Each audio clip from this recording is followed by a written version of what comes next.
اقرأ كتاب الله ترق جنانه وتنل عظيم الأجر والغفران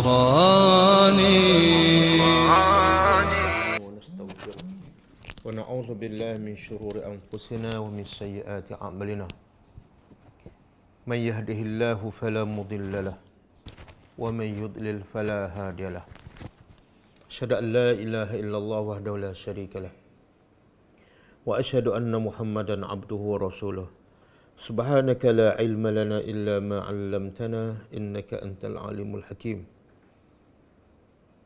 اللهم علمنا ما ينفعنا وانفعنا بما علمتنا وزدنا علما اللهم أتي أنفسنا تقواها وزكها أنت خير من زكاها أنت وليها ومولاها Rabbi yassir wa la tu'assir Rabbi tammim bil khair amma ba'du. Okay, insyaAllah hari ini kita sambung pengajian Al-Asma'ul Husna, nama-nama Allah yang baik. Dan kita sampai, saya tak ingat yang keberapa, 17 ke. Hari ini kita, insyaAllah kalau sempat, kita akan belajar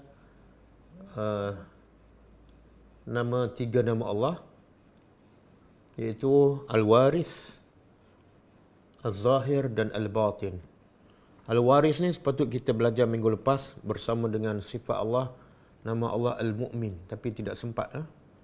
Jadi kita lengkapkan hari ini. Al-Waris. Apa makna Al-Waris? Al-Waris dah jadi bahasa Melayu, iaitu pewaris. Kita tengok dulu, ada tak disebut nama Allah Al-Waris di dalam Al-Quran?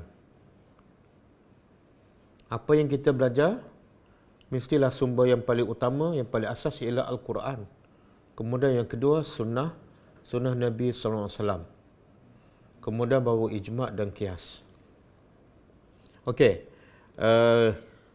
ada nama Allah Al-Waris disebut dalam Al-Quran, tetapi disebut dalam bentuk jamak', disebut dalam bentuk jamak plural, dan disebut sebanyak 3 kali. Pertama, surah Al-Hijr ayat 23.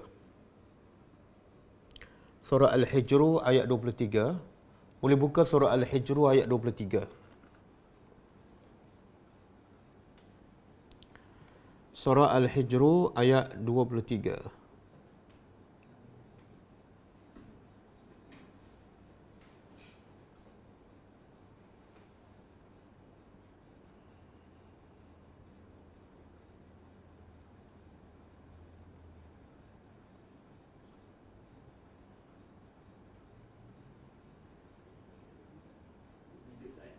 Nah, 23. Surah yang ke-15. Surah yang ke-15 ayat 23. Muka surat 263.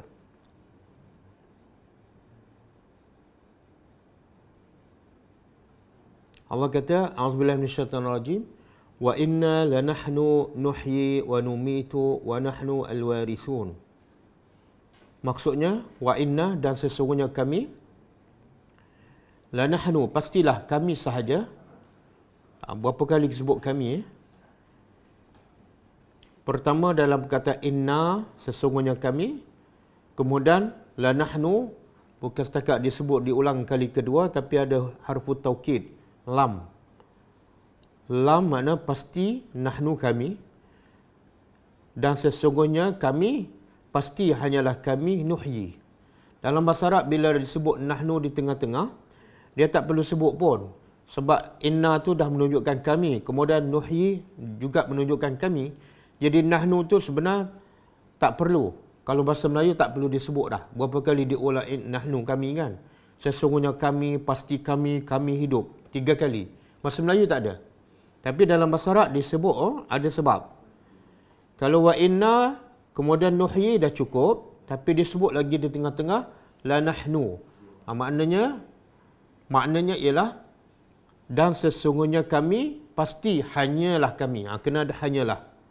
Hanyalah kami yang menghidupkan. Makna kuasa untuk menghidupkan, untuk mengadakan daripada yang tiada, hanyalah kuasa mutlak Allah Subhanahu Wa Taala. Manusia tak boleh buat apa-apa. Hebat mana manusia pun, dia tak boleh menghidupkan. Walaupun pokok yang dah mati, walaupun binatang semut yang paling kecil yang dah mati, tak boleh menghidupkan. Wa numitu, dan hanya kami juga yang mematikan. Wa nahnu al-warisun, dan kami juga adalah warisun, pewaris. Ini nama Allah yang pertama yang disebut dalam Al-Quran, iaitu Al-Waris. Tapi disebut dalam perkataan dalam bentuk jamak, warisun. Kamilah yang akan mewarisi. Apa maksud dia? Makna Allah bagi tahu semua yang ada kat dunia ni, semua tidak akan menjadi harta manusia.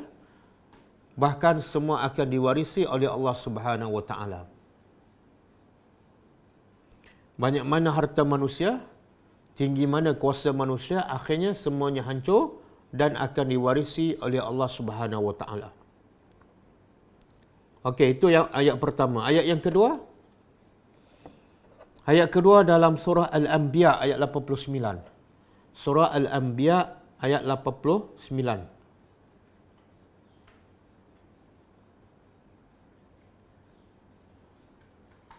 Surah Al-Anbiya ayat 89. Surah nombor 21. Nombor surah 21 ayat 89 dan muka surat 329. 329.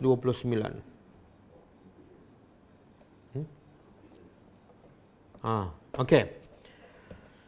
Kata Nabi Zakaria alaihi salam, auzubillahi minasyaitonir rajim, wa Zakaria iznada rabbahu rabbi la tazarni fardan wa anta khairu al-warisin.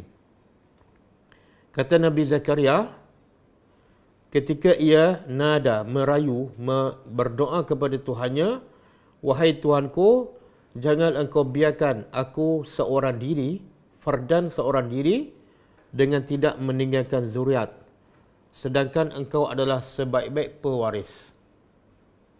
Ini doa Nabi Zakaria supaya apa? Supaya dia tidak mati dalam keadaan tidak ada orang yang mewarisinya. Jadi kalau dia nak, bila dia nak anak yang akan mewarisinya, dia minta pada siapa? Iaitu pewaris yang hakiki, iaitu Allah. Jadi hanya Allah sahaja yang boleh memberi anak kepada kita. Sebab dia, Allah adalah pewaris yang hakiki. Di sini juga kita boleh ambil pengajaran.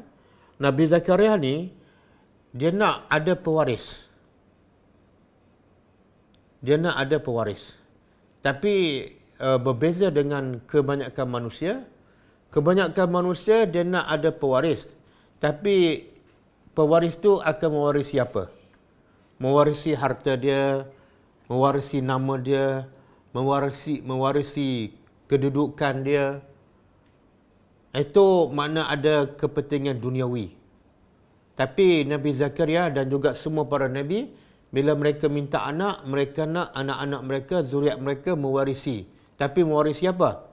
Bukan harta mereka, bukan kedudukan mereka, bukan nama baik mereka, tapi mewarisi agama yang mereka bawa. Itulah manusia yang berjiwa besar. Bahkan itulah ibu bapa yang berjiwa besar. Ibu bapa yang berjiwa besar, dia nak anak dia mewarisi agama yang dia bawa, bukan mewarisi harta. Kalau setakat nak mewarisi harta kita, anak kita tak ada nilai lah. Anak kita sama lebih kurang anak-anak yang bukan Islam, yang kumpul harta banyak-banyak supaya akhirnya diwarisi oleh anak. Kita tak ada beza dengan yang bukan Islam. Yang beriman, dia nak anak dia mewarisi agama yang dia bawa. Macam saya tak suka meninggalkan harta banyak untuk diwarisi oleh anak. Sebab harta ni kadang-kadang merosakkan anak-anak. Yang kedua, rezeki ni Allah dah tetap masing-masing. Tapi yang saya nak sebagai seorang bapa yang beriman, sebagai seorang bapa yang sayang pada anak, ialah Saya nak anak-anak saya mewarisi benda yang lebih mahal daripada harta, iaitu ilmu saya. Ilmu tadabbur saya. Okey, itu ayat kedua. Ayat yang ketiga. Ayat ketiga yang ada perkataan warisun ataupun waris. Tiga-tiga disebut dalam bentuk jamaah surah Al-Qasas. Surah Al-Qasas ayat 58. Surah Al-Qasas ayat 58.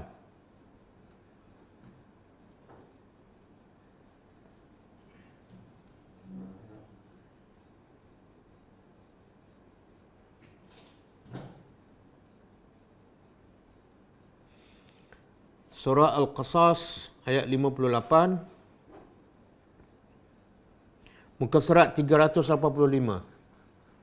Muka surat 385.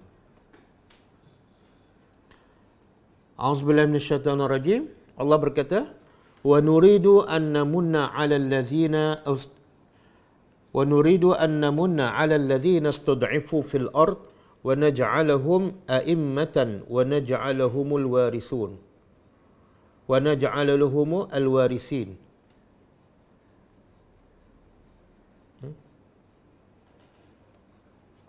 Ayat lain.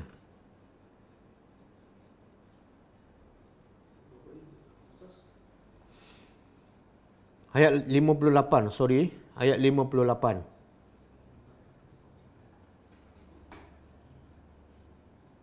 Ayat 58.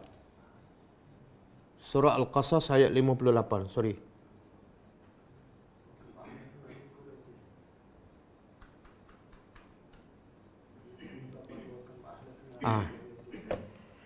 A'udzubillahi minasyaitonir rajim. Wa kam ahlakna min qaryatin batirat ma'ishataha wa tilka masakinuhum lam tuskam min ba'dihim illa qalila wa kunna nahnu al-warisin. Maksudnya Allah kata, wa kam, berapa banyak, ahlakna, kami telah binasakan min qaryatin, daripada kaum-kaum yang terdahulu. Sebab apa Allah binasakan? Ada yang fizikalnya kuat, gagah perkasa, ada yang ada kerajaan yang besar, ada yang harta yang terlalu hebat. Tapi Allah kata kami telah binasakan mereka. Sebab apa? Batirat. Sebab mereka sombong. Sebab mereka sombong dan tidak bersyukur pada Allah.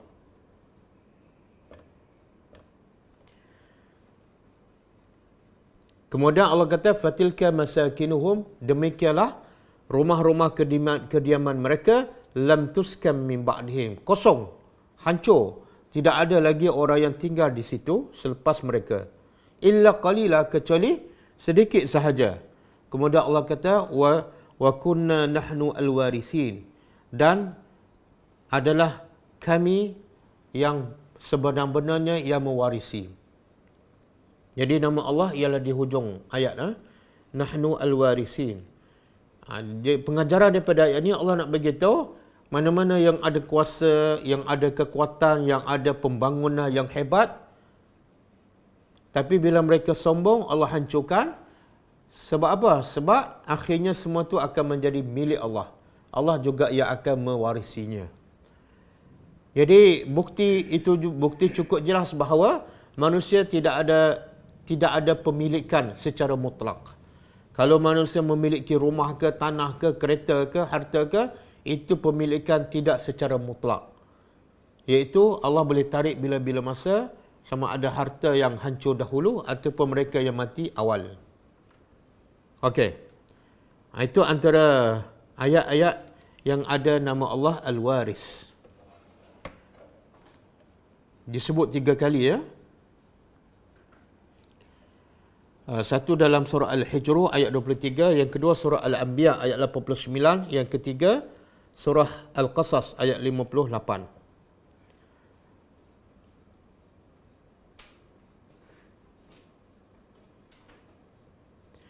Itu disebut dalam bentuk isim, waris disebut dalam bentuk isim.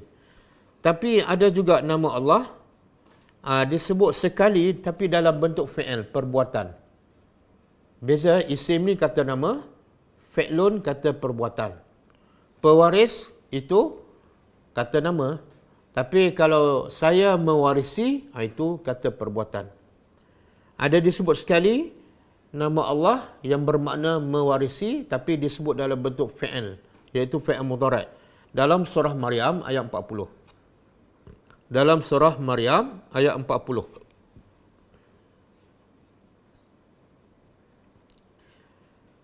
A'udzubillahi minasyaitonir rajim. Surah Maryam ayat 40. Inna nahnu narithul arda wa man 'alaiha wa ilaina yurja'un. Dan sesungguhnya kami nahnu narisu, yang mewarisi.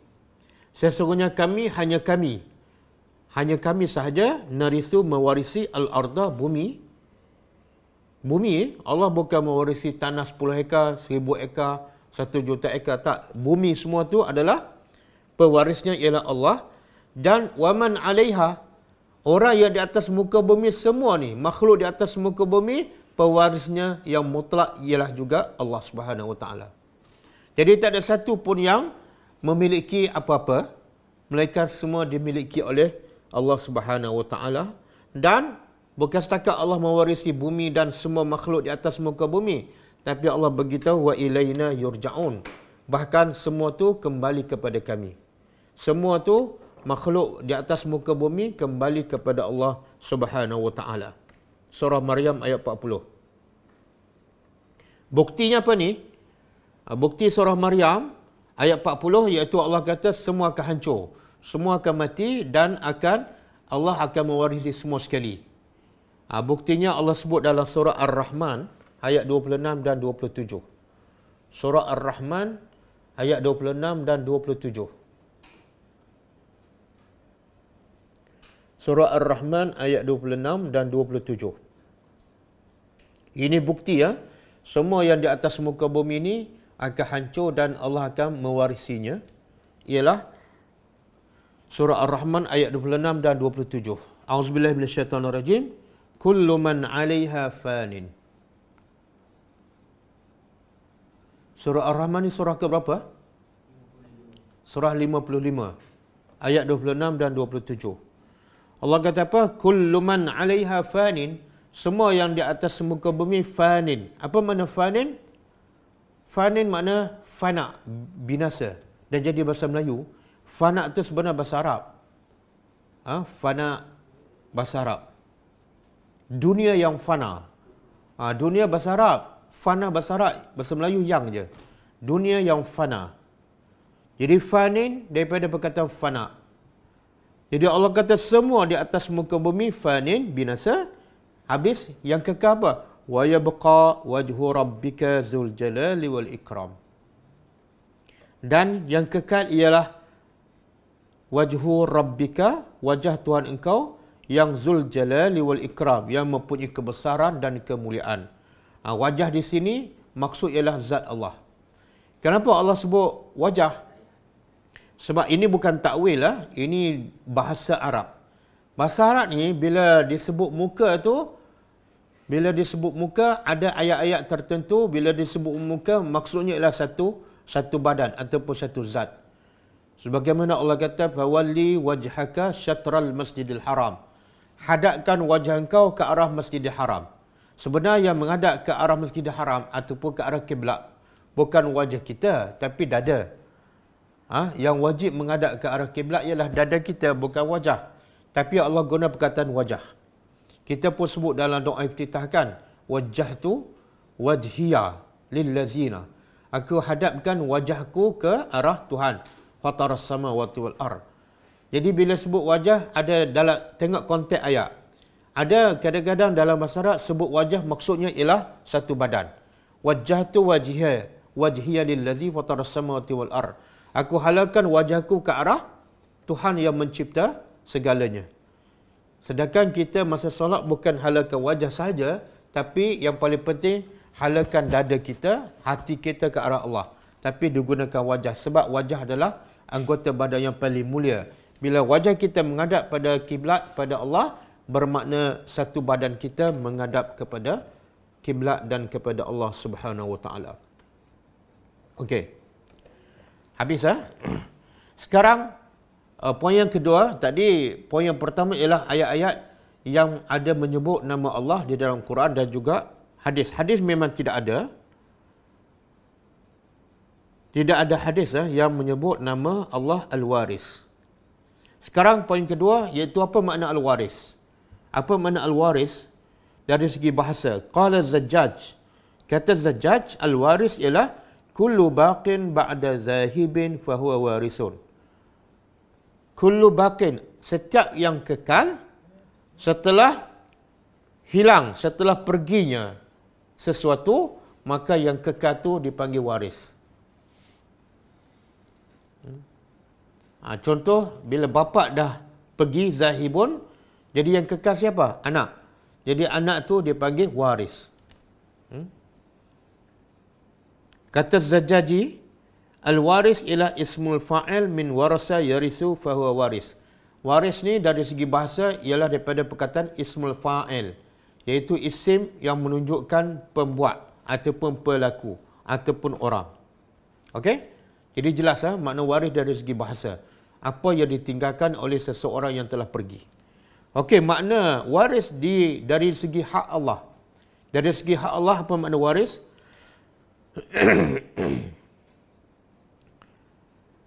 Kata At-Tabari rahimahullah, ketika mentafsirkan ayat surah Al-Qasas, nahnu al-warisin,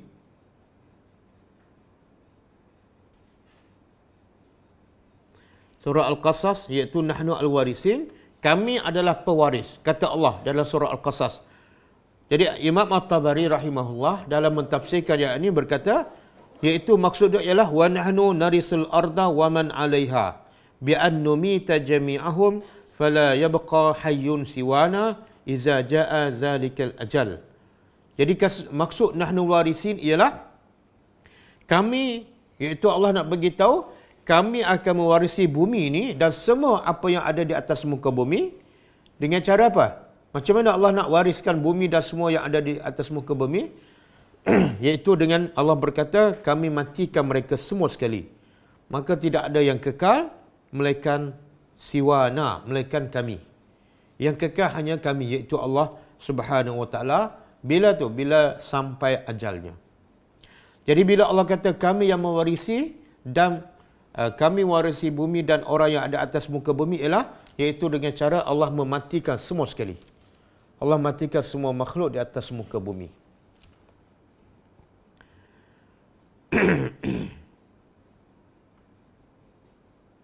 Maknanya yang selain daripada Allah semuanya akan binasa. Okey. Kata Khattabi dalam mentafsirkan, menghuraikan makna waris dari segi hak Allah ialah al-baqi. Al-waris wa al-baqi ba'da fana'il khalq wal mustariddu amlakahum wa mawarisahum ba'da mautihim. Walam yazalillahu baqiyan malikan li usulil asya'i kulliha yurisuha man yasha' wa yastakhlifu fiha man ahabba. Kata Al-Khattabi, al-waris, nama Allah dari sudut hak Tuhan ialah, iaitu al-baqi, yang baki, yang kekal, ba'da fana'il khalqi, selepas hancur semua makhluk. Dan al-waris juga bermakna yang mengambil semua harta-harta yang dimiliki oleh manusia ataupun makhluk setelah kematian mereka. Walam yazal, dan Allah sentiasa kekal, pemilik, bukan setakat Allah kekal, yang lain semua mati. Allah yang kekal, tapi Allah juga bukan setakat kekal, tapi Allah juga kekal sebagai pemilik kepada semua yang telah hancur. Kulluha yurisuha, dan Allah boleh mewariskan kepada siapa yang dia kehendaki dan menarik daripada siapa yang dia kehendaki. Okey. Jelas makna al-waris di sisi Allah Subhanahu Wa Taala. Jadi bila kita faham makna al-waris, apa kesan keimanan dengan nama Allah al-waris dalam hati, dalam kehidupan kita? Apa kesan dia? Mesti ada kesan sebab setiap nama Allah tu Allah yang bagi, sebab Allah saja yang tahu tentang dirinya. Jadi setiap nama Allah, kalau kita kenal Allah melalui nama-namanya, dia akan menjadikan kita semakin kenal Allah. Kita semakin cinta pada Allah. Kita semakin ingin mentaatinya. Okey, kalau al-waris kesannya yang pertama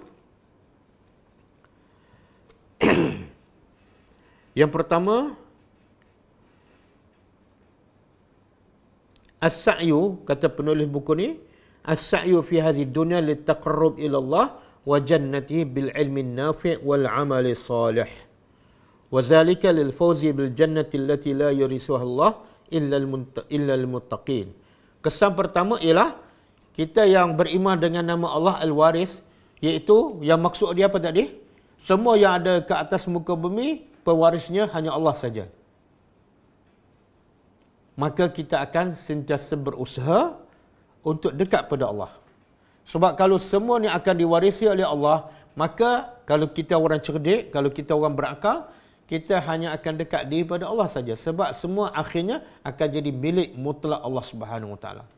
Saya bagi contoh kan, kalau bapa kita ni orang yang kaya, banyak harta, dan dia pun umur dah tua, dan kita tahu kita anak dia, apa patut kita buat di hujung kehidupannya?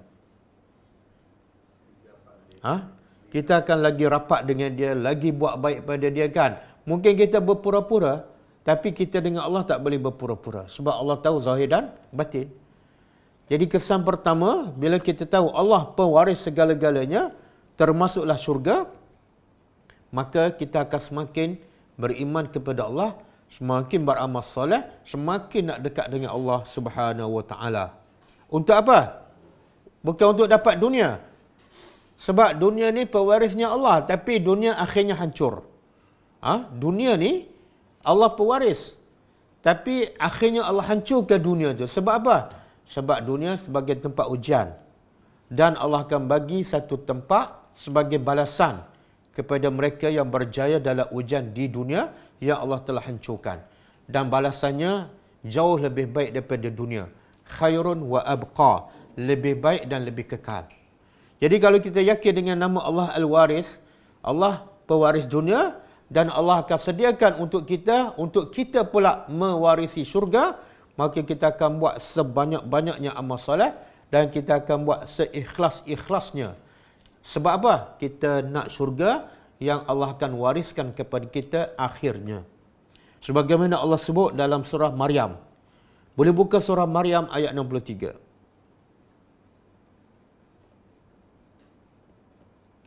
Surah Maryam ayat 23.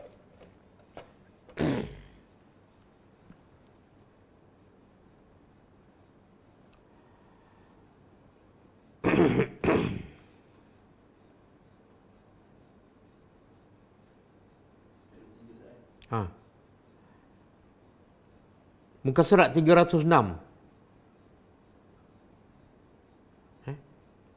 Sorry. Silap. Kan. Ayat 63. Betul. Surah Maryam ayat 63.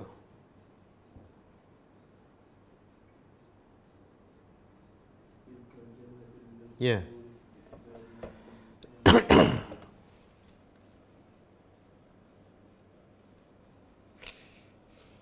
Allah kata apa? Tilkal jannah. Itulah surga. Allati nurisu min ibadina. Yang kami akan mewariskan. Ini nama Allah Al-Waris. Itulah surga yang kami akan waris. Dunia ni pewarisnya Allah. Surganya pewarisnya Allah. Tapi akhirnya Allah akan wariskan kepada kita juga. Kepada orang beriman. Maka kalau kita yakin Allah saja pewaris yang mutlak, dunia dan akhirat, maka kita akan berusaha beramal soleh, berusaha mendekatkan diri pada Allah, melakukan amalan seikhlas yang mungkin. Untuk apa? Untuk diwarisi syurga oleh Allah Subhanahu Wa Taala. Sebab Allah sebut dalam surah Maryam ni, Allah kata apa? Tilkal jannah, itulah syurga. Allati nurisu min ibadina, yang kami akan wariskan daripada hamba kami. Siapa? Man kana taqiyan, orang yang bertakwa. Jadi kalau kita orang beriman, dan ciri-ciri utama orang beriman ialah ulul albab, sentiasa cerdik. Kalau kita kat dunia pun kita nak harta banyak, walaupun kita tahu harta kat dunia tak kekal, Dan harta dunia pun kalau seronok pun tak lama. Seronok sekejap, lepas tu sedih. Lepas tu seronok, lepas tu sedih.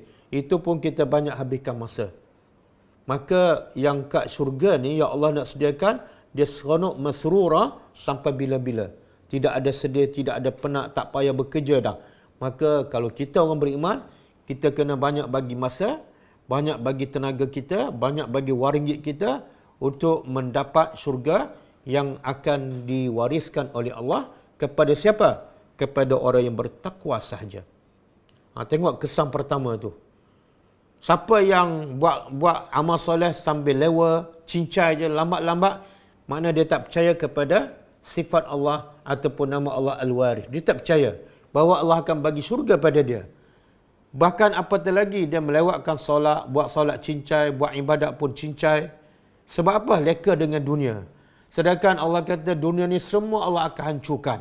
Dan Allah akan wariskan kepada orang bertakwa sahaja yang jauh lebih baik dan lebih kekal daripada dunia. Iaitu syurga.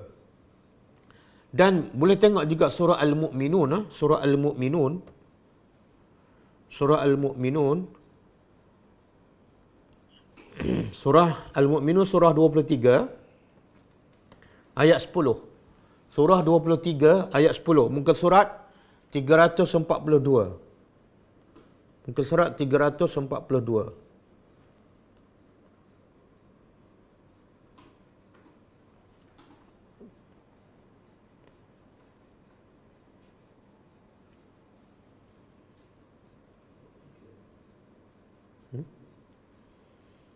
Surah Al-Mu'minun ayat 10.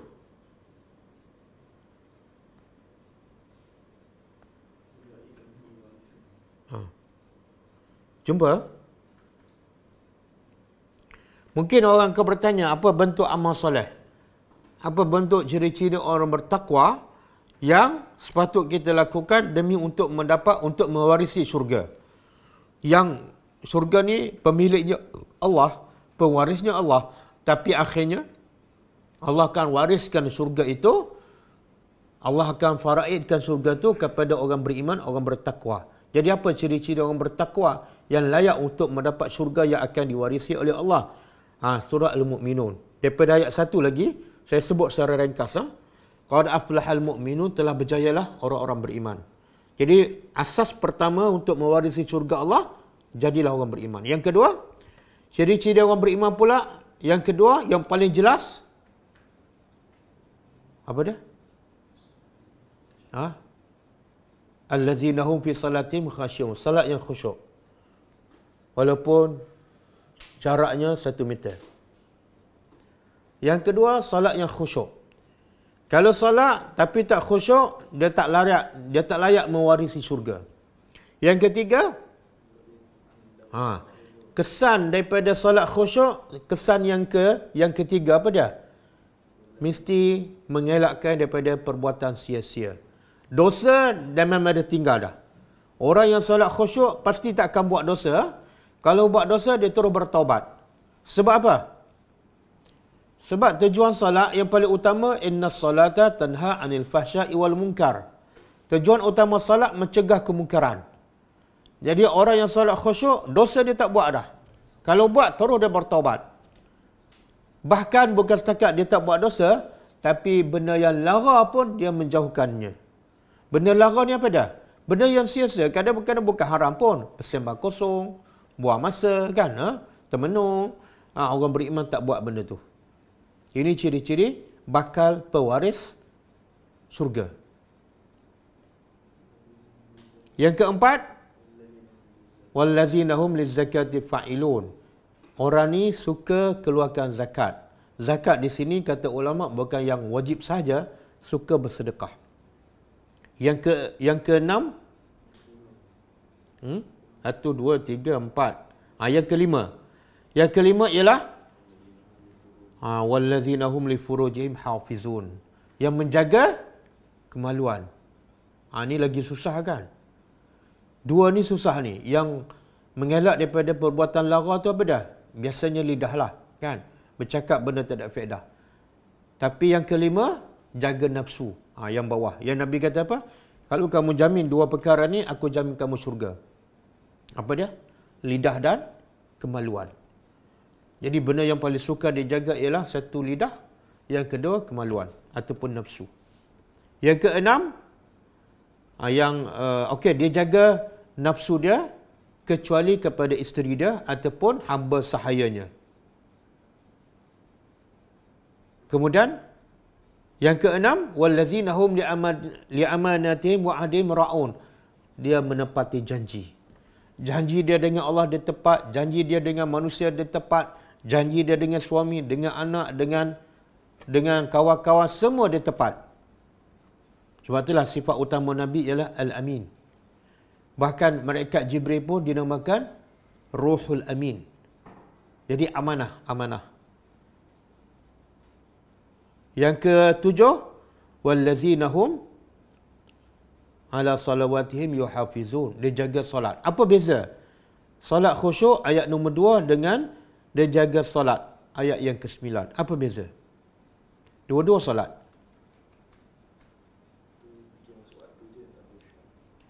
Yang mana? Yang kedua tu solat khusyuk, iaitu setiap solat dia khusyuk. Jaga rukunnya, jaga perkara wajibnya, jaga sunatnya, dan solatnya sama dengan solat Nabi. Itu yang nombor 2, khusyuk. Bila dibaca ayat ke baca zikir, dia fokus, dia hayati. Yang nombor 9 pula, ke semua 5 waktu dia jaga. Tepat pada waktunya. Kadang-kadang dia jaga tepat pada waktu, tapi yang nombor 2 tak ada, tak khusyuk. Kadang-kadang nombor 2 ada, salat subuh khusyuk, salat zuhur tak. Tengok lengkap. Dalam salat tu khusyuk, dan di luar salat, ke-5 salat setiap hari dia jaga di awal waktu. Kemudian nombor 10 Allah kata apa? Ayat 10. Ulaika humul warisun. Yang inilah yang layak mewarisi apa? Ayat 11. Jadi kalau ikut ayat ni, siapa pewaris? Kalau ikut, kita sedang belajar nama Allah Al-Waris. Allah pewaris. Tapi kalau ikut ayat ni pula, siapa pula waris? Kita orang beriman. Setelah Allah pewaris secara mutlak, dunia pun Allah pewaris, syurga pun Allah pewaris, maka lepas itu Allah wariskan pula syurga kepada orang beriman, orang bertakwa. Apa sifatnya? Ni dalam surah Al-Mu'minun. Sebab tu Allah kata siapa yang ada 6 sifat ni, 7 sifat ni, maka inilah orang yang layak mewarisi, iaitu allazina yarisunal firdaus hum fiha khalidun. Mereka ni layak berada mewarisi syurga yang mana ni? Syurga yang paling tinggi. Jadi soalan dia, boleh tak orang macam kita untuk dapat syurga yang paling tinggi, syurga firdaus? Jawapannya boleh. Dalilnya ayat ni. Allah tak sebut syurga firdaus ni untuk sahabat ke, untuk ulama ke, tak. Allah kata siapa ada 7 sifat ni, layaklah dia untuk mendapat syurga. Dan satu lagi saya nak sebut surah Az-Zumar. Surah Az-Zumar.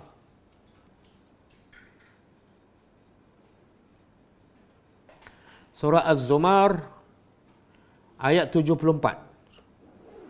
Surah Az-Zumar ayat 74. Surah Az-Zumar ni surah yang ke-39. Surah yang ke-39.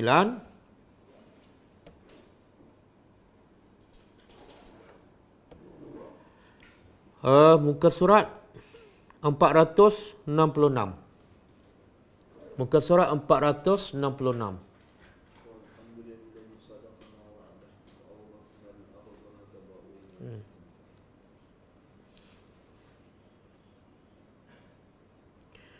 A'udzubillahi minasyaitonir rajim. Wa qala alhamdulillahilladzi sadaqana wa'dahu wa awrasana al-arda natabawwa'u minal jannah haitsu nasha' wa ni'ma ajrul 'amilin. Ya Allah, bahagianya, seronoknya kalau kita boleh faham dan hayati ayat ni, dan kita boleh bagi faham pula anak-anak kita. Anak-anak kita, isteri kita, suami kita dapat faham ayat ni dan dapat buat perubahan dalam kehidupan. Apa maksud ayat ni? Allah berkata, waqalu, mereka berkata, alhamdulillah, segala pujian bagi Allah, allazi sadaqana, yang telah membenarkan kami, wa'dahu, janjinya, Tadi kita bincang pasal persiapan untuk mendapat syurga, untuk mewarisi syurga. Kalau Allah pewaris secara mutlak dunia dan akhirat, maka Allah juga akan mewariskan syurga. Tapi kepada siapa? Kepada orang bertakwa, kepada orang beriman yang ada 7 sifat tadi. Maka setelah masuk syurga, apa kata orang beriman? Orang beriman yang layak, yang ada 7 sifat tadi, yang layak dapat syurga, setelah masuk syurga, apa ucapan mereka? Kata mereka, Alhamdulillah. Jadi Alhamdulillah ni dalam syurga pun kita ucapkan juga. Inilah tanda yang paling awal setiap orang beriman yang bersyukur kepada nikmat Allah Subhanahu Wa Taala. Apa-apa je sebut Alhamdulillah. Walaupun ditimpa musibah. Kan? Walaupun ditimpa musibah, sebut juga Alhamdulillah ala kulli hal. Jadi kata ahli syurga dalam surah Az-Zumar ni, segala puji bagi Allah allazi sadaqana wa'adah, yang telah membenarkan janjinya. Dulu Allah janji kami buat kat dunia, tengok-tengok betul-betul dapat. Solat 5 waktu, solat sunat dapat sebuah istana di syurga, zikir ni diampunkan dosa, zikir sekian dapat pokok-pokok di syurga, kemudian mengalir pula sungai-sungai di bawah istana ataupun di bawah pokok. Semua sadaqana wa'adah, Allah membenarkan janjinya. Wa'awrasana. Wa'awrasana. Dan Allah mewariskan kami. Allah mewariskan kami. Al-arda, bumi. Bumi mana ni? Bumi dalam syurga. Bumi dalam syurga tak sama dengan bumi di dunia. Bumi dalam syurga, baunya wangi. Baunya wangi dan bukan seperti tanah macam kat dunia. Natabawwa'u, Allah mewariskan pada kami bumi yang natabawwa'u. Kami boleh tinggal minal jannah, daripada syurga ini, haitsu nasyad, di mana saja kami nak. Apa maksudnya? Iaitu Allah bagi peluang untuk kita memilih tempat mana, tingkat ke berapa, dekat ataupun jauh dengan Rasulullah di syurga. Allah bagi kita pilihan. Tapi kita pilih itu masa kat dunia. Jadi sebenarnya, apa saja kita buat kat dunia, apa saja kita cakap, semua itu akan menentukan tempat kita di akhirat besok. Sama ada ke syurga ataupun ke neraka. Kalau kita ahli syurga pun, apa saja amalan kita akan menentukan syurga kita yang macam mana, yang Jannatul Naim ke, Jannatul Adnin ke, Jannatul Firdaus. Syurga yang dekat dengan Rasulullah ke, syurga yang jauh daripada Rasulullah. Syurga tingkat pertama, tingkat ke-10, tingkat ke-100 ataupun tingkat yang paling tinggi. Jadi ramai orang terlepas pandang bila dia solat, bila dia berzikir, bila baca Quran. Dia tak terfikir bahawa ketika dia sedang beribadat, ketika dia sedang solat, ketika dia sedang berzikir, dia tak terfikir bahawa dia sedang bekerja, berusaha untuk menempah tempat yang terbaik di syurga. Dia terlupa. Sebab itulah solat dia buat cincai. Baca Quran pun baca sekejap. Zikir pun kadang-kadang ingat, kadang-kadang terlupa. Sebab kepala dia tak fikir yang dia buat tu dia sedang bekerja tu. Dia sedang bekerja untuk menempah tempat di dalam syurga. Berbeza dengan bila dia buat kerja untuk dunia. Bila dia buat kerja untuk dunia, termasuk di rumah ke, di luar ke, di ofis ke, di lapangan ke, sentiasa bermain dalam kepala dia, aku buat kerja dunia ni untuk menempah tempat yang terbaik kat dunia. Untuk beli rumah, untuk beli kereta, untuk besarkan rumah, untuk berjalan di mana-mana sahaja. Maka dengan cara dia berfikir menyebabkan kerja dunia menjadi terbaik. Kerja dunia dia akan buat walaupun penat macam mana pun. Walaupun datang penyakit, dia akan buat juga. Dia akan tambah lagi OT dan sebagainya. Sebab apa? Sebab cara dia berfikir menjadikan dia kerja untuk dunia bersungguh-sungguh. Aku bekerja untuk hidup lebih senang besok. Aku bekerja untuk hidup rumah yang lebih selesa. Tapi malangnya bila dia beribadat, bila dia solat, bila dia berzikir, dia bila baca Quran, dia tak terfikir pun. Semua amalan tu juga adalah sebagai kerja. Bahkan lebih penting daripada kerja kat dunia. Sebab yang dia beramal soleh itu sebenar kerja dia untuk menempah tempat istana di syurga. Lagi bagus amalannya, lagi berkualiti, lagi khusyuk, lagi banyak, maka tempatnya di syurga lagi tinggi, lagi kekal abadi, dan yang paling baik ialah lagi dekat dengan Allah Subhanahu Wa Taala. Jadi ayat ni Ahli syurga bersyukur pada Allah yang telah menepati janjinya, kemudian memberi pilihan pada kita semua untuk kita menentukan syurga mana yang kita nak. Yang bawah, yang tengah, yang tinggi. Wallahu alam. Okey. Itu kesan yang pertama, kita beriman dengan nama Allah Al-Waris, iaitu menjadikan kita berebut. Berebut ni, nak beramal, nak dekat dengan Allah. Sebab apa? Yang pemilik syurga, Allah satu je pewarisnya. Jadi kita nak dekat dengan Allah supaya Allah wariskan syurga yang tertinggi, yang terbaik kepada kita, insya-Allah. Okey. Kesan yang kedua beriman dengan nama Allah Al-Waris ialah adamul ightirar biquwwatil batil wa intifashihi fa inna Allah azza wa jalla lahu bil mirsad wa sayati al waqtu alladhi yazhaquhu Allah fihi wa yurisu ibadahu al mu'minin diyar al kafirin wa yumakkinuhum fiha. Maksud dia, poin yang kedua, kesan yang kedua ialah bila kita yakin dengan nama Allah Al-Waris, Al-Waris, Allah saja pewaris di dunia, pewaris kepada bumi, pewaris kepada semua makhluk, maka kita tidak akan tertipu dengan kekuatan musuh. Kita tak akan rasa gerun dengan kehebatan musuh. Sebab apa? Sebab waris apa makna? Allah akan mewarisi semua yang ada di atas muka bumi. Semua akan mati, semua akan hancur. Jadi kenapa kita nak tertipu dengan kekuatan musuh? Kenapa kita nak takut dengan kehebatan musuh? Kenapa kita nak risau dengan konspirasi musuh? Sebab pewarisnya siapa? Allah. Jadi sepatut kita fokus hanya kepada Allah Subhanahu Wa Taala. Musuh tak boleh buat apa-apa. Sebab pewarisnya bukan musuh. Pewarisnya ialah Allah Subhanahu Wa Taala.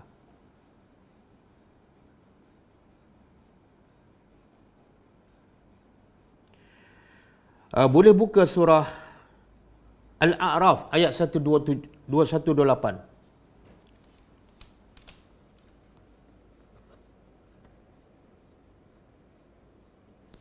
Ayat 128.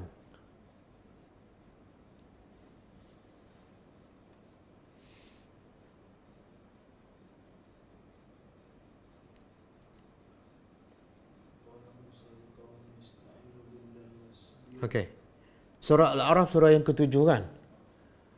Surah Al-A'raf surah ke-7 ayat 128. Cuba tengok.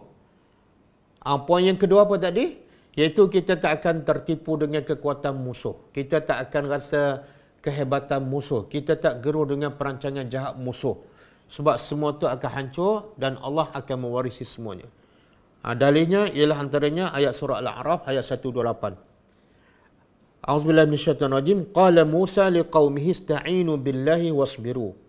Innal arda lillahi yurisuha man yasha'u min ibadihi wal 'aqibatu lil muttaqin. Qala Musa berkata kepada kaumnya, Ista'inu billah wasbiru. Ista'inu billah. Mintalah tolong kepada Allah. Wasbiru dan sabar. Bila kamu ada apa saja masalah tekanan daripada Firaun ke, kezaliman tentera Firaun ke, kalau semua tekanan, semua masalah daripada musuh, ista'inu billah. Mintalah bantuan daripada Allah. Sebab apa? Sebab Allah Al-Waris. Jangan gerung pada musuh, jangan takut pada musuh. Dan yang kedua, senjata kedua apa dah? Wasbiru, sabar. Sabar. Kenapa? Kenapa ni Musa cakap pada kaum dia? Kaum dia tak ada apa pun, tak ada kekuatan apa-apa. Bahkan kaum Bani Israel ini, bangsa yang dihina oleh Firaun dengan kerajaannya. Bangsa yang dijadikan hamba oleh Firaun. Maknanya, logiknya mereka patut takutlah. Mereka tak ada apa-apa. Tapi pesan Musa apa dah? Jangan takut. Bahkan mintalah pertolongan kepada Allah. Yang kedua, sabar. Sebabnya apa? Innal arda lillahi yurisuha man yasha'. Sebab bumi ini adalah milik Allah. Allah sebagai pewaris, bukan Firaun, bukan tentera Firaun. Dan Allah akan mewariskan bumi ini kepada siapa? Man yasha'u min ibadi. Siapa yang Allah kehendaki daripada hambanya. Bukan mengikut kehendak manusia, tak, ikut kehendak Allah. Allah nak wariskan, contoh di zaman Musa, Allah nak wariskan bumi Mesir yang di bawah kekuasaan Firaun kepada siapa yang Allah kehendaki, Allah boleh. Dan memang betul, akhirnya siapa yang menguasai Mesir? Akhirnya siapa? Allah hantar Firaun dengan semua bala tentera dia tenggelam dalam laut. Dan akhirnya Bani Israel yang dijadikan hamba oleh Firaun akhirnya menguasai Mesir. Walaupun perancangan jahat Firaun begitu hebat dan Firaun memerintah Mesir sekian lama, bala tentera dia terlalu hebat dan kuat. Tapi kalau Allah nak wariskan bumi Mesir kepada kaum yang lemah, boleh. Akhirnya Mesir dikuasai oleh Bani Israel. Sebab tu di hujung Musa kata apa? Wal aqibatu lil muttaqin. Kesudahannya bukan untuk Firaun. Kesudahannya bukan untuk orang zalim. Kesudahannya untuk orang bertakwa. Boleh faham tak? Boleh faham tak pelajar? Apa pengajaran daripada ayat ini? Saya nak kaitkan dengan apa yang berlaku sekarang kan. Saya pun tak faham kenapa orang duk bangkitkan pasal COVID-19, pasal pandemik, pasal SOP ni. Orang kata itu perancangan Yahudi. Itu konspirasi Yahudi kan. Itu arahan WHO. Bagi saya, peduli apa perancangan Yahudi? Peduli apa SOP itu daripada WHO? Apa pedulinya? Apa masalahnya? Bahkan perancangan musuh ni berlaku daripada dulu lagi. Perancangan musuh daripada Nabi Adam lagi. Melalui iblis. Tak pernah berhenti perancangan musuh. Siang dan malam. Pagi dan petang. Tapi Allah nasihat apa kepada orang beriman? Untuk menghadapi perancangan musuh. Allah nasihatkan, Ista'inu, ya ayyuhallazina amanu, Ista'inu bis sabri was salah. Mintalah pertolongan kepada Allah dengan sabar dan solat. Kemudian Allah bagi tahu, innallaha ma'as sabirin.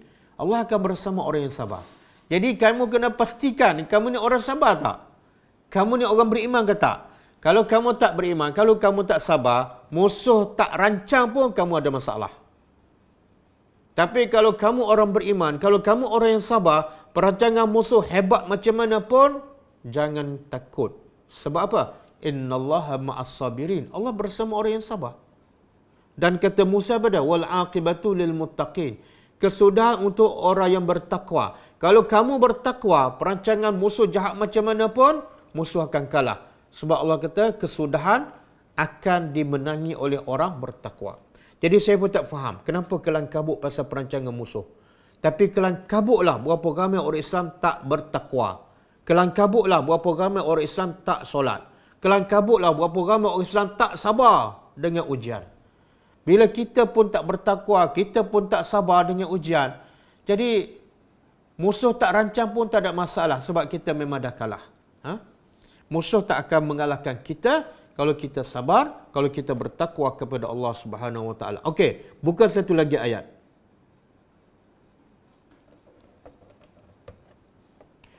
Surah Al-Anbiya ayat 105. Ayat 105.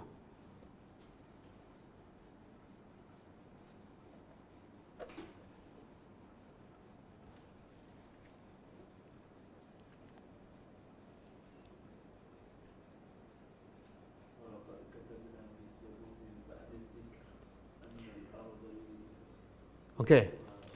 Surah Al-Anbiya ayat 105 kan. Allah kata apa? A'udzubillahi minasyaitonir rajim. Walaqad katabna fi Zabur min ba'di dzikri annal arda yarithuha ibadiyas salihun. Bila kita baca ayat Quran, inilah Quran dipanggil syifa. Setiap ayat bukan satu surah, bukan satu Quran. Setiap ayat ada syifa, ada rahmat. Allah kata apa? Sesungguhnya dan pasti sesungguhnya kami telah catatkan fi Zabur, dalam kitab Zabur, min ba'di zikri, selepas peringatan. Apa yang Allah catat dalam kitab Zabur?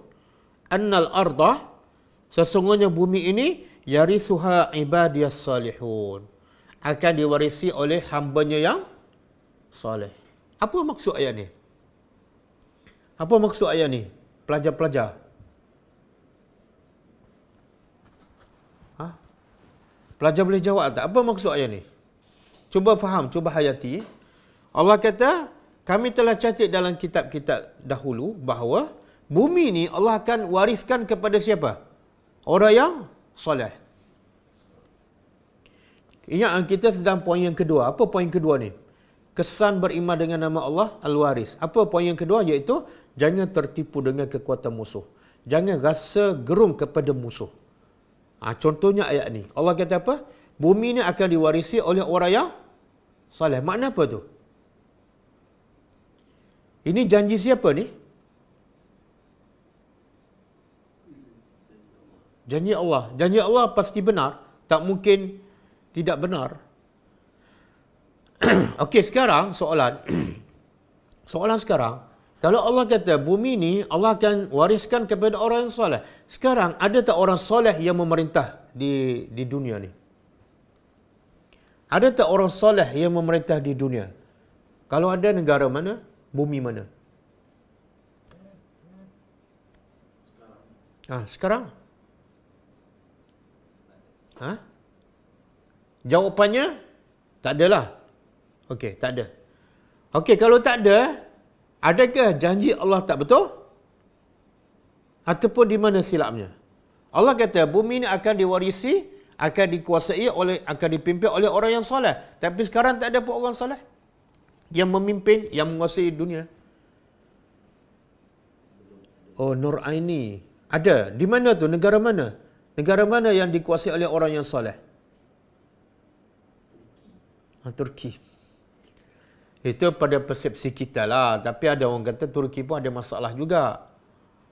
Sekarang, tama-tama di akhir-akhir ni pun ada masalah Turki kan. Erdogan ramai tangkap yang menentang dia kan. Yang pembakar ramai ditangkap. Jadi susah kita nak kata betul-betul soleh kan. Kadang-kadang dia pun ada kerjasama dengan Israel juga. Jadi wallahu alam. Tapi nyak betul-betul ciri-ciri soleh tu rasanya tak adalah. Okey? Tak ada. Mirip-mirip soleh mungkinlah. Dengar kata Syekh Saleh Utsaimin, dia ulas ayat ni. Kenapa sampai hari ini negara Arab tidak dikuasai oleh orang yang soleh? Allah tak kata bumi ni akan diwarisi oleh bangsa Arab. Allah tak kata. Tapi Allah kata oleh orang soleh. Makna apa tu? Negara Arab masih tak boleh dikuasai oleh mereka sendiri. Sebab apa? Sebab mereka tak soleh. Mereka tak soleh. Bukti cukup jelaskan. Negara Arab sekarang mana ada soleh? Maksiat penuh. Walaupun di tanah Arab kan. Maksiat penuh.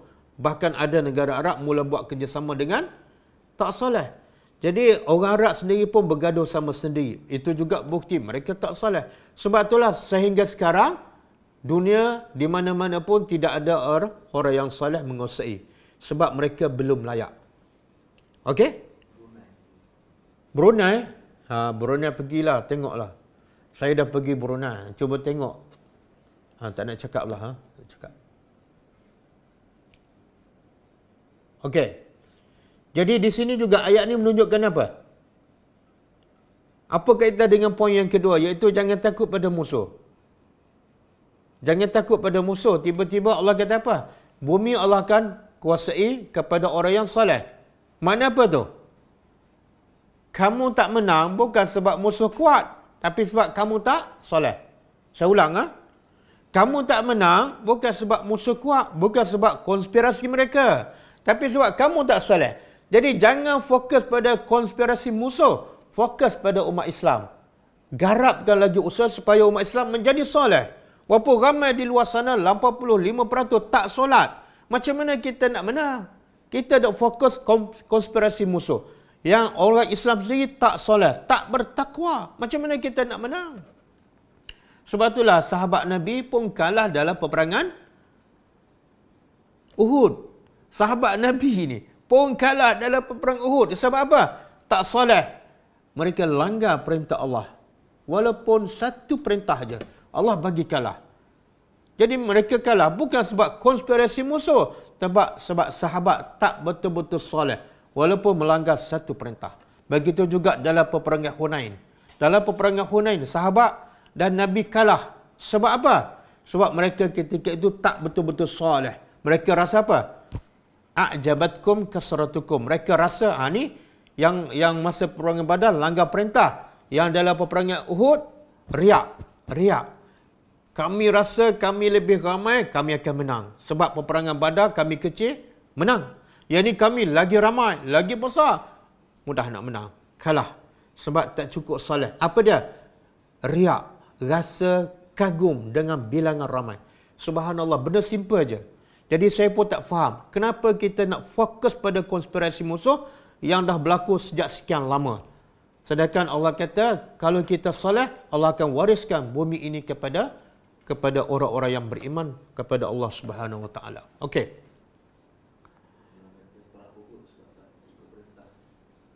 Yalah, betul lah. Sebab tak soleh lah. Soleh mesti apa? Sentiasa sami'na wa ata'na. Adakah kita nak kata sahabat kalah dalam peperangan Uhud sebab konspirasi orang musyrikin Mekah? Memang mereka konspirasi. Setiap saat mereka konspirasi. Itulah kerja orang musuh Islam nak hancurkan Islam. Bukan sekarang. Okey. Poin yang ketiga, kesan beriman dengan nama Allah Al-Waris, iaitu kita tidak akan tertipu dengan dunia. Poin ketiga, kita tak akan tertipu dengan dunia dan tak akan condong dan cinta kepada dunia. Kenapa? Sebab nama Allah Al-Waris. Apa makna Al-Waris tadi? Allah akan hancurkan semua. Makhluk ke atas muka bumi, harta, semua dunia Allah akan hancur. Jadi akhirnya kita pun tak cinta pada dunia. Kita tak tertipu dengan dunia. Kenapa aku nak tertipu dengan dunia? Sedangkan pewarisnya ialah Allah dan satu masa Allah akan hancurkan semua. Baik aku sembah, takut dan hanya berharap kepada Allah Subhanahu Wa Taala. Dan Nabi pun sebut dalam satu hadis kan. Nabi kata apa? Yaqulu ibnu Adam mali mali. Anak Adam berkata, ini harta aku, ini harta aku. Ini orang tertipu dengan dunia. Ada 2-3 rumah, ada 10 hektar tanah, ada 3-4 rumah kedai, ada 10 biji kereta. Dia kata, ini kereta saya, ini rumah saya, ini kebun saya. Ini orang yang tertipu dengan dunia. Sebab tu Nabi bagi peringatan. Anak Adam ni, manusia suka mendakwa, ini harta aku, ini harta aku. Maka Nabi kata, Fahal laka ya bna Adam mimma lika illa ma akalta fa afnaita. Wahai anak Adam, harta kamu tak ada. Harta kamu tak ada. Yang kamu dakwa tu bukan harta kamu. Sebenarnya harta kamu ialah satu yang kamu makan, kemudian habis. Jadi najis, buang. Itu harta kamu, bukan harta orang. Yang kedua, au labista fa ablaita. Yang kamu pakai, lepas tu pakaian tu lusuh, dah buruk, buang. Bukan harta orang, itu harta kamu. Yang ketiga, au tasaddaqta fa amdaita. Yang ketiga, yang kamu sedekah, tapi yang kamu sedekah ni akan terus kekal menjadi harta kamu. Yang dua tu harta kamu tapi tak kekal. Yang satu je harta kamu dan kekal. Iaitu yang mana? Yang kamu bagi sedekah. Jadi Nabi nak bagi tahu, jangan suka mendakwa, ini rumah saya, ini kereta saya. Ini kebun saya. Tak payah. Sebab Nabi kata, yang harta kamu yang sebenar ialah yang kamu sedekah, yang tu kamu akan dapat di akhirat besok. Okey. Yang keempat, poin yang keempat, kesan beriman dengan nama Allah Al-Waris. Iaitu, kita sentiasa bergantung pada Allah yang Esa. Kita akan sentiasa bergantung, bertawakal hanya kepada Allah yang Esa. Kenapa? Kenapa ni? Sebabnya, sebab Allah pewaris. Apa makna Allah pewaris? Semua akan mati. Semua bumi, semua manusia, semua makhluk, Allah akan mati dan Allah saja pewaris. Dan kesannya kita akan hanya bergantung pada Allah. Kita akan hanya berserah kepada Allah. Sebab dia saja yang kekal. Yang kelima, kesan beriman dengan nama Allah Al-Waris ialah at-tabarru' minal hawli wal quwwah fi kasbil mal wan nazar ila anna al-malik al-haqiqi huwa Allah Azza wa Jalla. Kesan yang kelima ialah kita tidak bergantung kepada kekuatan dan daya kita untuk mencari harta. Allah suruh usaha, tapi tak boleh kita bergantung pada kekuatan ataupun usaha kita untuk mencari rezeki. Saya bagi contoh. Kita pergi kerja, keluar pagi balik petang. Kemudian kita yakin, dengan aku kerja ni aku dapat rezeki. Itu salah. Sebab apa? Tenaga kita, usaha kita akhirnya akan habis. Mungkin besok kita sakit, habis. Maka sebab kita yakin dengan nama Allah Al-Waris, Semua yang ada ni akan mati dan akan diwarisi oleh Allah. Kita tak bergantung pada kekuatan dah. Kita tak bergantung pada daya usaha kita. Walaupun kita berusaha, tapi akhirnya kita yakin yang bagi rezeki Allah. Aku hanya menjalankan perintah Allah. Aku dapat rezeki bukan sebab aku usaha. Berapa ramai yang tak berusaha tapi Allah bagi rezeki dapat. Dan berapa ramai yang usaha tapi Allah tak bagi rezeki tak dapat.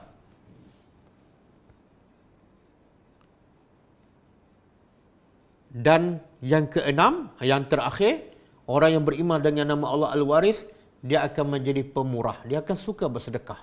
Kenapa? Sebab yang dia sedekah itu, Allah akan wariskannya menjadi syurga yang kekal abadi. Dia akan, bila dapat harta, dia akan mudah bersedekah. Sebab dia tahu yang dia sedekah itu Allah akan tukar dan Allah akan wariskan kepada dia syurga di akhirat besok. Wallahu alam. Saya rasa cukup setakat ni nama Allah Al-Waris. Jadi Az-Zahir Al-Batin tak sempat. Jadi sebenarnya Az-Zahir Al-Batin dia ada dia empat serangkai ni. Al-Awwal, Wal-Akhir, Wal-Zahir, Wal-Batin. Ini makna dia tak jauh beza. Jadi insya-Allah kita akan gabungkan untuk minggu depan, 2 minggu lagi. 4 nama sekaligus sebab dia pun tak panjang insya-Allah. Jadi saya minta maaf sebab tak sempat nak habiskan 2 lagi nama. Okey, sekarang kita tengok soalan. Kalau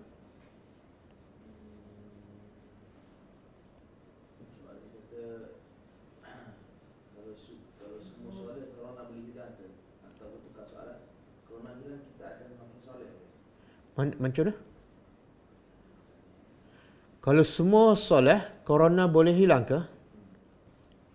Tak, sebenarnya manusia menjadi soleh, salah satunya sebab apa? Sebab dia beriman. Sebab dia bertakwa pada Allah. Dan salah satu syarat nak beriman ialah datang ujian. Jadi corona tu adalah sebagai ujian. Jadi soalan tu tak relevan lah. Kalau kita soleh, corona hilang tak?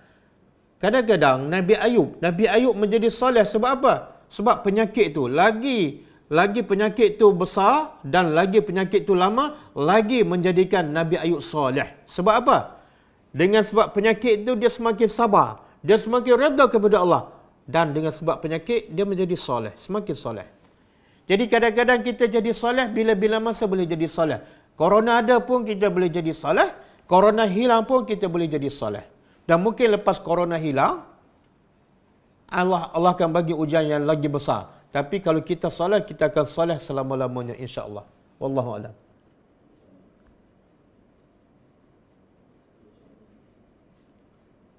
Ada lagi?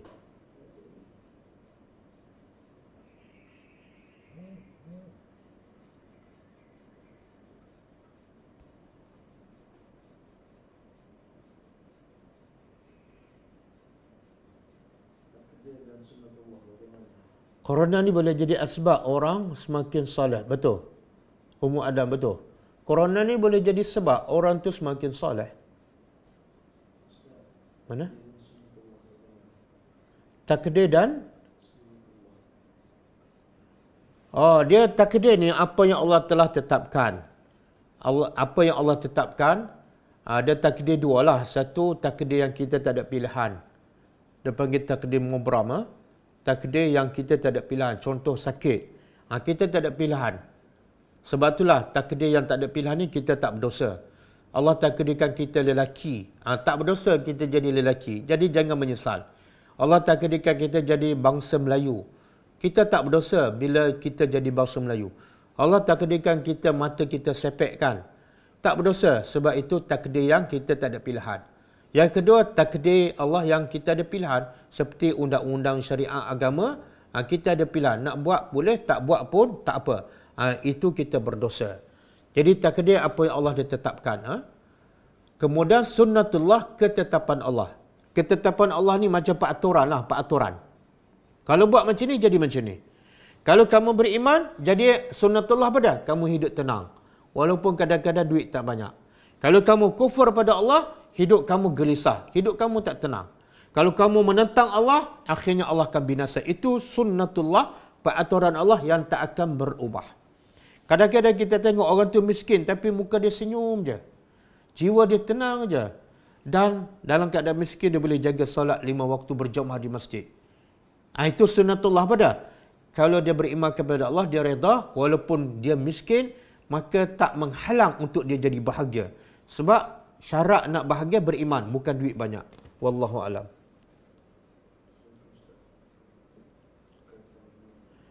Berkaitan nak infak atau bantu orang susah, kalau kita terikat dengan hutang, apa tu?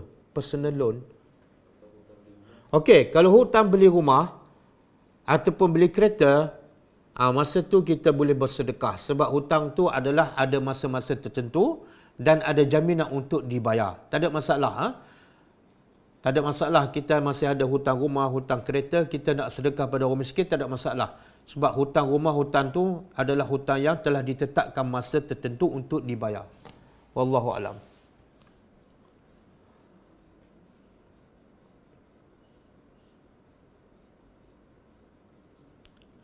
Macam mana masih ada pembahagian harta untuk diwarisi dalam sistem faraid? Macam mana masih ada? Tak. Dia hukum faraid itu daripada Allah. Allah al-waris. Hukum faraid itu pun daripada Allah yang bersifat al-waris. Tapi kita mewarisi harta bapa kita yang mati, itu pewarisan yang bersifat sementara. Tapi Allah sebagai pewaris, pewaris Allah adalah bersifat secara mutlak. Maksudnya apa? Kita warisi harta bapa kita, tapi adakah kita dapat semua? Bukan. Kita dapat bahagian kita. Yang kedua, adakah kita dapat untuk selama-lama? Tak. Bila kita mati, harta pula kita diwarisi oleh anak. Jadi, warisan kita tidak secara mutlak. Ada batas-batasnya, ada had-hadnya. Tapi kalau Allah yang pewaris, tidak ada batas, tidak ada syarat secara mutlak.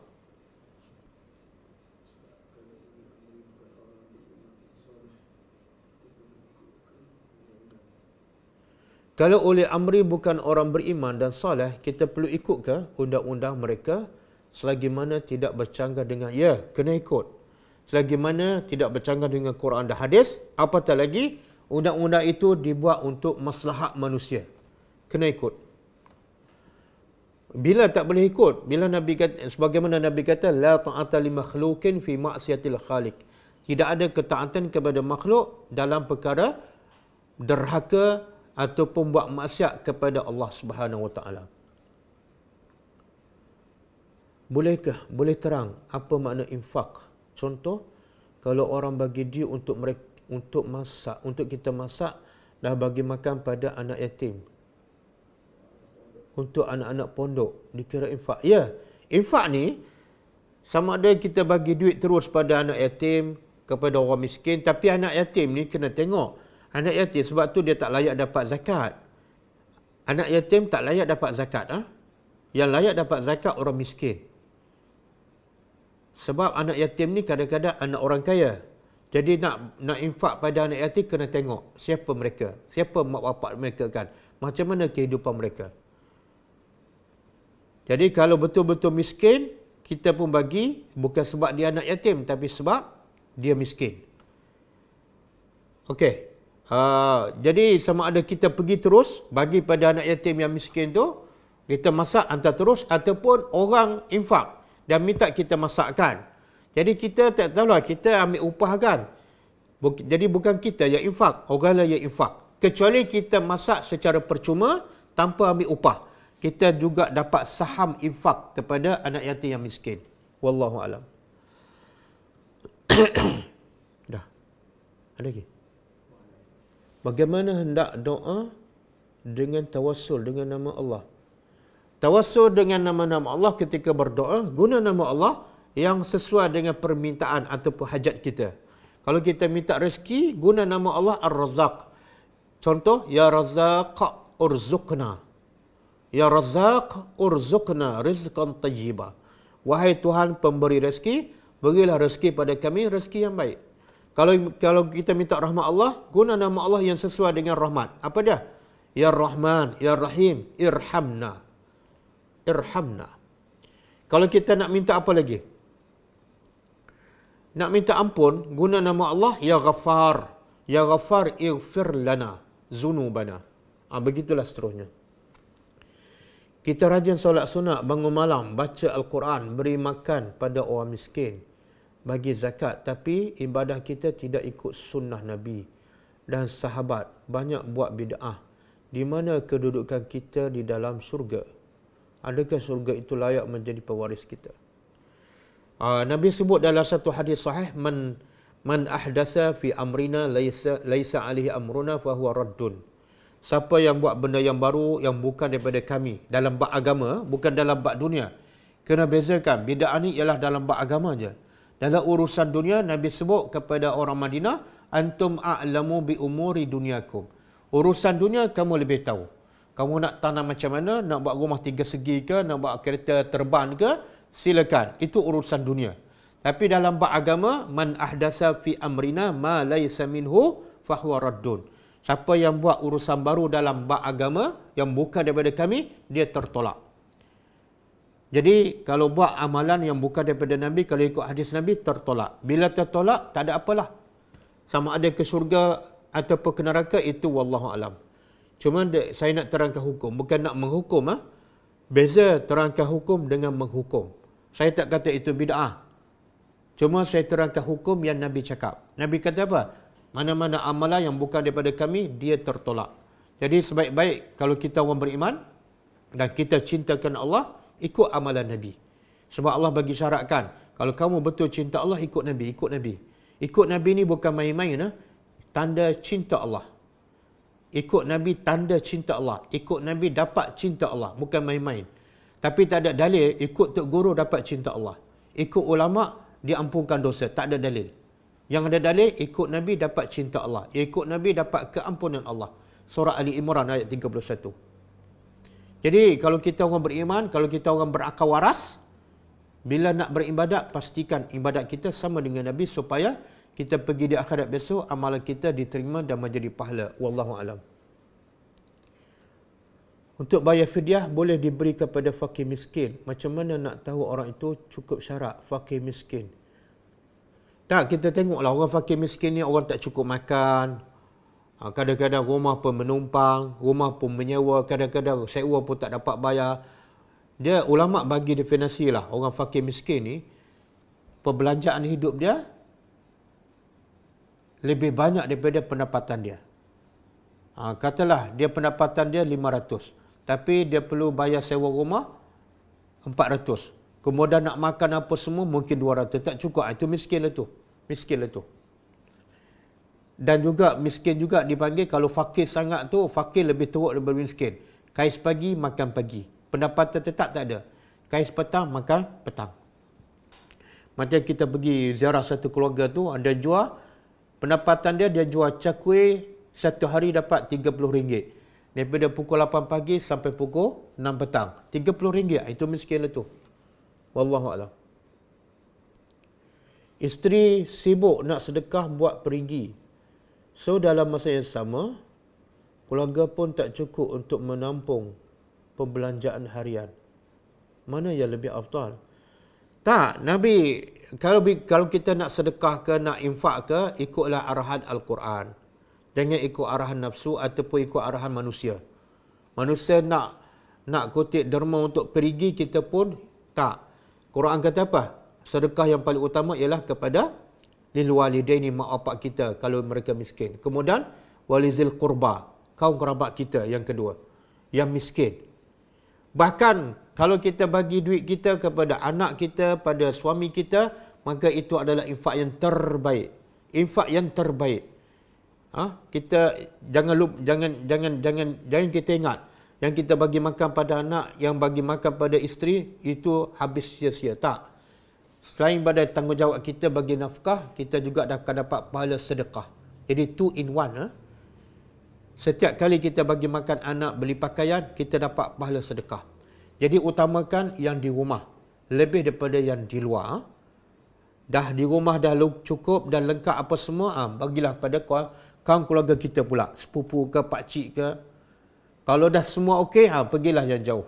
Orang miskin yang jauh. Wallahu a'lam.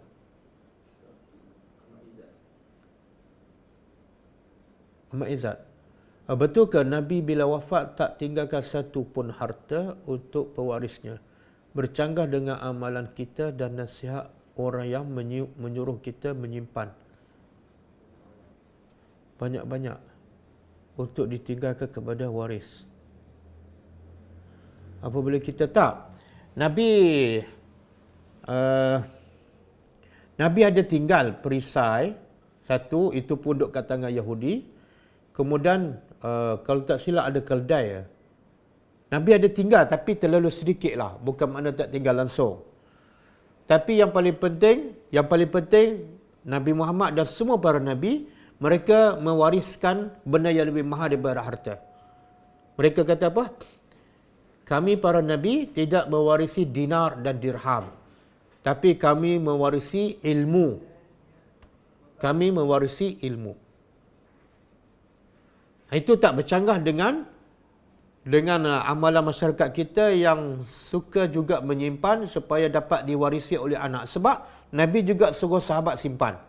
Bahkan Nabi sebut dalam satu hadis, daripada kamu meninggalkan anak kamu dalam keadaan miskin sampai dia meminta, lebih baik kamu tinggalkan harta kepada anak kamu supaya untuk peringkat awal dia boleh uruskan diri dia dan tanpa dia meminta.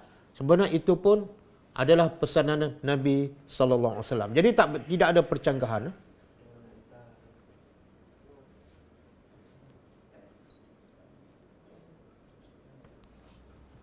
Okey, apa lagi?